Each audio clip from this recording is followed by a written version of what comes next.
waxaan aad ugu faraxsanahay madaxweynaha Hirshabeelle gudoomiyaha baarlamaanka Hirshabeelle iyo wafdiga intiisa kale la socota sida sharafta iyo maamuuska ay noo soo ajiibeen inay nagala qayb galaan xafladan caleemasaarka oo ka dhalatay natiijadii 8 bishii January doorashadii ka dhacday Puntland waxaan aad iyo aad uga mahadcelinaynaa madaxweynaha iyo wafdiga la socdaba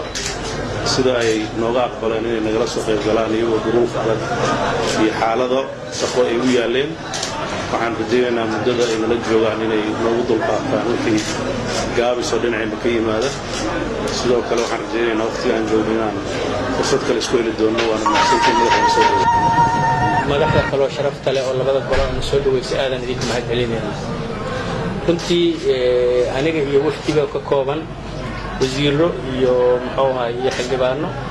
oo ay hogaaminayaan dhinacaas gudoomiyaha baarlamaanka iyo gudoomiyaha ku-xigeenka iyo aniga farxad darteeda maaragtay yaan inteena soo soo raacnay inaan idii hambalyeeyno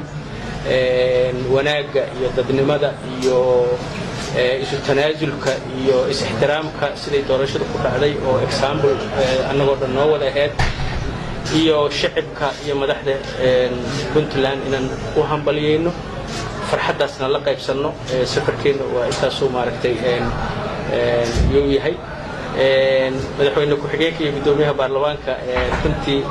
waa caleemasaarkii baydhabo iskala qayb galnay runtii aaday nooga warbixiyeen xaaladda ay Puntland ku sugan tahay waana ku faraxsanahay excellency wixii intaas dhaafsiisan kulley shirarka iyo madaxda markay isku timaadaan ka wada hadli doonaa waxaan ku leenahay hambalyo waxaan aaminsanahay aqoonta aan ku leeyahay inta aan isnaqaan waa ogtahay ninkeedii oo waqtigeedii yimid aad tahay ilaahay xilka kula garab galo ilaahay kula qaado ilaahay kugu maceebeeyo dadka Puntland karaamada ay muujiyeen doorashadaada